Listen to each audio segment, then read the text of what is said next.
Welcome to Let's Talk Money, where we discuss practical strategies to help you take control of your finances, build wealth, and create a stronger future for yourself and your family. Well, parents, guardians, grandparents, and caregivers. Back to school season is here. The uniforms need to be purchased. The books are on the list. The school supplies are adding up. The school shoes need replacing. The school bags need upgrading. And for some families, school fees are due as well. But today, I want to speak to those who may feel overwhelmed right now. Perhaps you didn't start saving in September last year, or you didn't start saving beforehand, even if it's a few months before or from the year before, but you didn't prepare for it. Perhaps you did not follow my silly idea from previous back to school episodes. And perhaps you're wondering, how am I going to manage all these expenses? If that's you, this episode is for you.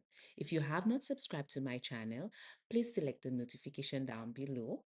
And if you feel that this information is not only valuable to you, but to those that you love and care for, please click the share button and share with them right now. And don't forget to like, especially if you love the information being shared with you here. Today's topic is, what if you didn't prepare for back to school expenses? What if? First things first, don't panic. When unexpected financial pressure arrives, many people panic. And panic often leads to poor financial decisions. People begin borrowing money without a plan. They start using credit cards for everything. They make emotional purchases. They become stressed and overwhelmed. They even start to feel entitled, like someone must help them. Instead of panicking, take a deep breath. The expenses are here. The school year is coming. Now it is time to focus on solutions. Remember, a financial challenge is easy to manage when approached with a plan. The first thing you should do is review your budget. Not next week, not next month, today. Look at every category in your spending plan and determine what is absolutely necessary over the next 2 months.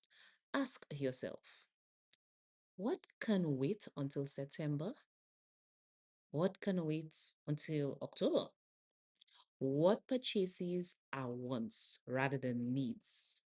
What expenses can be reduced temporarily? You may discover spending that can be redirected towards back to school expenses. So instead of spending it to that particular item that you sought for, you delay it and you put it towards your back to school expense. This is not forever. It is simply a temporary adjustment. Back to school expenses are now a priority. That means some areas of your budget may have to suffer temporarily, and that's okay. Financial planning is about making choices. It is about deciding what matters most right now. The reality is that your child being prepared for school is more important than many non essential purchases. This is called prioritizing. And prioritizing is one of the most valuable financial skills you can develop. This may not be the month for, new furniture, home renovation, new electronics, extra clothing purchases, unnecessary entertainment spending, luxury purchases. Push back non essential expenses. Some financial goals may need to be delayed for a few weeks, but remember, a delay is not a cancellation. You are simply adjusting your timeline to meet a more immediate need. Once back to school expenses are completed, you can revisit those goals. Focus on needs before wants. When shopping for back to school items, focus on essentials first. Prioritize the uniforms, books, school supplies, shoes, bags, fees. These items help your child start the school year prepared and confident.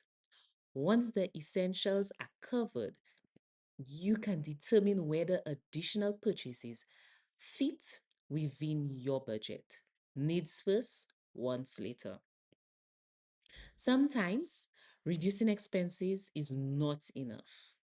Sometimes the solution is earning additional income. Ask yourself, can I offer a service? Can I sell a skill? Can I tutor? Can I provide bookkeeping services? Can I babysit? Can I bake and sell items? Can I sell unused items around my home? Can I do weekend work? Just to name a few. A temporary side hustle can help generate additional income specifically for back to school expenses. Even a few hundred extra dollars can make a significant difference. Remember, there are times in life when budgeting alone is not enough. Sometimes we need to increase income as well. Being intentional while shopping can save a significant amount of money. Shop smart, not harder. Compare prices. Look for sale, probably from secondhand books if that's necessary. Purchase only what is required. Avoid impulsive purchases. Stick to a shopping list. Many families overspend simply because they purchased items that were never part of the original plan. A list helps keep your spending focused. Learn the lesson for next year. Once this back to school season is over, do not let the lesson go to waste. Calculate every dollar you spent. Uniforms, books, supplies, shoes, bags, school fees, transportation, just name it. Everything you spend for back to school prep, add it. Then add 5% to account for future price increases. Now divide that amount by 9 months and start in September. Save that amount monthly until June. This transforms back to school from a stressful event into a planned expense. And that is how financial peace is created. Building wealth through better planning. Many people think building wealth starts with investing, but wealth building often starts with planning. Every time you prepare for a future expense, you reduce financial stress. You avoid unnecessary debt. You improve cash flow. You strengthen financial discipline.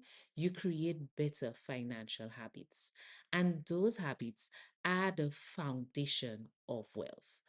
The families who consistently plan ahead are often the same families and persons who successfully build emergency funds, invest regularly, and achieve long term financial goals. If you did not prepare for back to school expense this year, do not beat yourself up. Instead, rework your budget. Prioritize essential expenses. Delay non essential purchases. Look for opportunities to increase income. Create a better plan for next year. Remember, financial success is not about never making mistakes. It is about learning, adjusting, and improving. And sometimes the most valuable financial lesson comes from the seasons when we were not fully prepared. Thank you for joining me for another episode of Let's Talk Money. And until then, practice gratitude, choose contentment, walk in faith, live with discipline, plan, organize, budget. POB. Bye.